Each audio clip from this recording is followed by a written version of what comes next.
Here's the great news. I mean, we really are winning. I mean, it's just Oh, it's absolutely. getting overwhelmingly obvious that we're winning. And so we're about to enter that really steep part of the slope of the curve, which is why it's extremely hard to predict where we're going. I mean, whether it's 200 or a million. I mean, it's somewhere in that range. Right.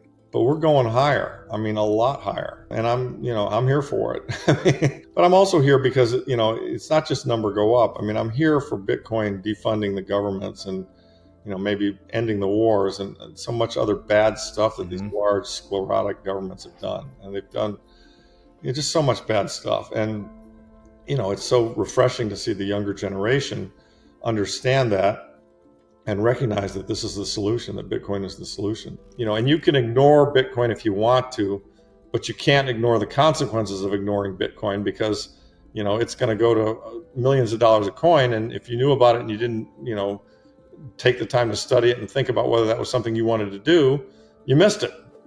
In this explosive conversation, Lawrence Lepard lays out why he believes Bitcoin isn't just a good investment, it's a revolutionary force.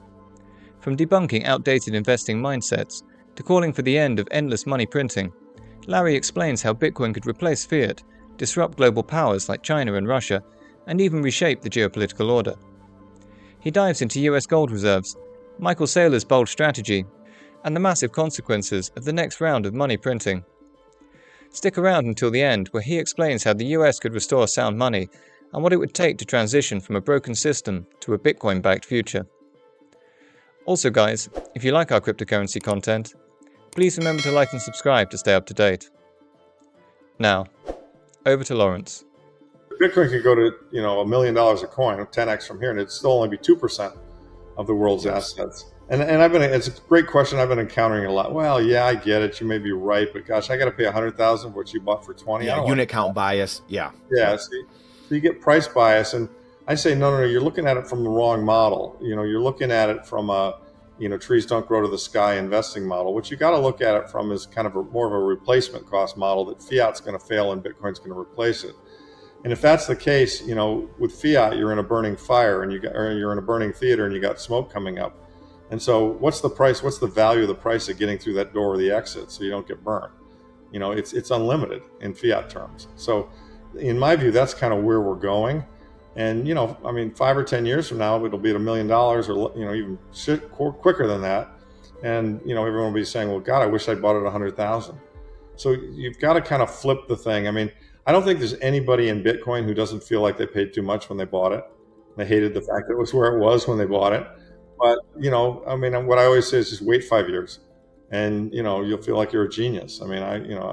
Hey, I bought some at the peak pre the SBF crash. I bought some at 65. And when it went to 15, I wasn't feeling great about it, but I knew I wasn't wrong. And now it's at 104 and, someday it'll be 204. So if I paid 65 for that, so what? You know what I mean? So you just have to get into it wherever it is at any given point in time, and then you have to let it compound. I mean, it's going to compound, consistently and patiently for years and years, and that's really your friend. I mean, it's time in the market that creates great returns. You can't really time the market per se. So, it's a hard one to get your head around, though. I mean, I will say that's the biggest objection I've encountered recently. Prior to that, the biggest objection was, well, the government's going to ban this. It's a nice libertarian fantasy, but it's never going to happen. Well, then the ETF got approved. And so they kind of had to throw that one out. So, but yeah, the price is a problem. And you say, well, it's too expensive, I can't buy it. I mean, I think some other people who aren't, if you're not terribly sophisticated, some people make the, well, I can't afford 100,000. Well, of course not. But you can buy, a tenth of a coin or 1/100th of a coin. I mean, you can put $100 into Bitcoin. You can put any number into Bitcoin. It's divisible to 100 million satoshis. So that's not really a stopper. Where do you see that going, Larry? Because you talked about the power law, say 200,000 is kind of like your low end of the low rung on the ladder this cycle. We talked about Dr. Jeff, so 475, Samson's at $1 million, Jack Mallers is 250 to $1 million. How do you kind of like what model do you kind of what's the Larry model? Like, how do you kind of see that? Because it's like you said, the big print, we had 5-10 trillion, what, just printed in what, the last 5-6 years? I mean, is it 10, 20, 50 trillion this next time? Like, I think it is. I mean, Bernanke printed, 3 or 4, and then that became, 5 to 7. And now, I mean, I think the next one is 10 to 15 or maybe more. I mean, a lot of it has to do, there are a lot of policy choices that get made, but a lot of it has to do with quote unquote something breaking. I mean, it kind of depends on, a crisis. Like if, for example, the stock market were to fall, or unemployment, and or unemployment were to squirt up, and people were to start to get cautious. And there's just a lot of stuff lining up, Brandon, that leads me to believe that, we're going to, it's very possible we're going to break the power law model on the upside here in this cycle. I mean, I think this cycle hits 200 very easily. I think, that's kind of a done deal. And then, it could, with some of these other things kicking in, it could go a lot farther. We just don't know. I mean, Samson thinks it goes to 1 million. I don't know. It's possible. I mean, Dr. Jeff thinks it goes to 500,000, 700,000. I mean, anything's possible. As we all know with this asset, it trades like a wild animal now. It could also go to those numbers and then have a decent sized correction too, which it's also done in the past. So keep that in mind. I'm not sure I want to be buying it at 750. Lawrence Lepard calls Bitcoin the most asymmetric bet he's ever seen, offering massive upside with limited downside. Unlike traditional investments, it doesn't rely on management teams. It runs on a battle-tested, decentralized protocol and is steadily replacing fiat money. He supports Michael Saylor's approach: sell the dollar, buy Bitcoin. In Lepard's view, gold is losing relevance as a monetary asset, and the US should leapfrog China and Russia, who are betting on gold, by adopting Bitcoin instead. He warns that America's gold reserves haven't been properly audited in decades, and argues that if a reset is coming, it should be deliberate. Back the dollar with Bitcoin or gold, take the inflationary hit once, and rebuild a system based on sound money. Yeah, there will always be stocks, and gold will always, gold will, I think, always have some value because it's rare and scarce.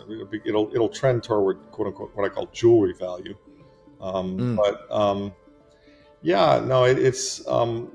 There's a lot of room ahead, and that's why those of us who are in this area and in this trade are so excited. I mean, I've said it many times. I say it in the book. I mean, this is the most asymmetric bet I've ever seen, and generally speaking, to get a really asymmetric bet means you can only lose 1x and you can make 2 to 500x.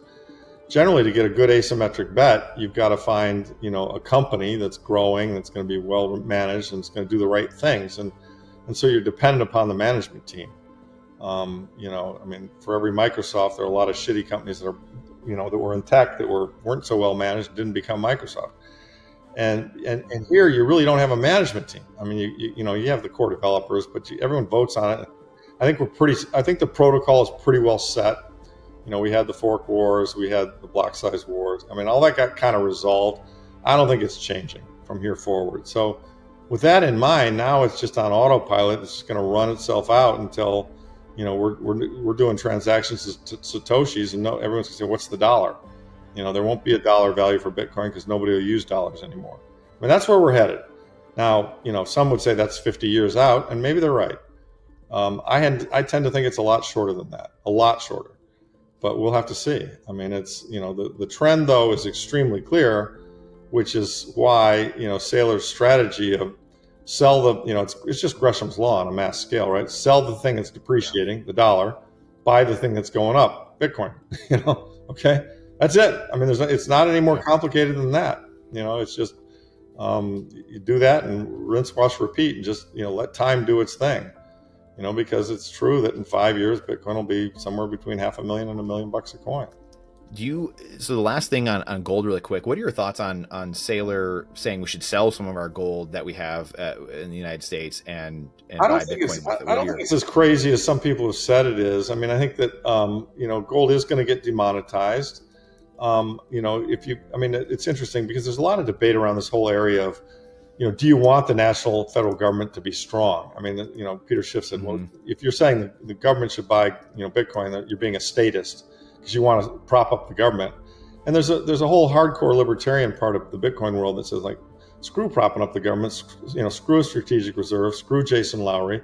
I just want the fucking government to fail. Let's just let them go bankrupt and fail, and we'll figure out some better solution. I'm sympathetic to that, but I also think that, there still is a little bit of a great powers competition left, and there are these spheres of the world, and I mean, China's one, and Russia's one, and the Middle East is another, and these spheres all have influence over other parts of the world, and I, honestly, I'd rather, I think, live under our rule of law than China's rule of law or Russia's rule of law, and our political system, as broken, as dysfunctional as it is, I still think it's better than theirs. And so I do kind of want to see the U.S. way prevail. And that being the case, I want to see the U.S., if we're going to do strategic reserve kind of stuff, it might as well make it in the thing that's the best, which is Bitcoin. And so, Russia and China have bet on gold, very bigly. I mean, especially China. Russia, I think, might be stacking Bitcoin. I don't know, but I tend to believe they get it a little bit better. And so, in a sense, if we go with Bitcoin and they go with gold, we're leapfrogging them, and very much the way that, in the early 1800s, the U.S. and England went with gold. As Britain got off the silver standard, the pound as the standard, which was originally their currency, and the gold became the backing of the pound. And China and India didn't do that. They stuck with silver, and they suffered massively as a result of that. And so I want to see the U.S. pick the right thing, which is Bitcoin. And if we were to sell the gold, I mean, I think I laugh a little bit at Saylor's comment, because he says, "Oh yeah, we should sell our gold." Well, okay, Michael, that's assuming we still have it, because if those of us in the gold camp who've been watching carefully for a long time now and recognize that all our gold is unaudited since the 50s. Despite the occasion, Mnuchin flew down to Fort Knox and showed a few bars, okay, but that's not the whole thing.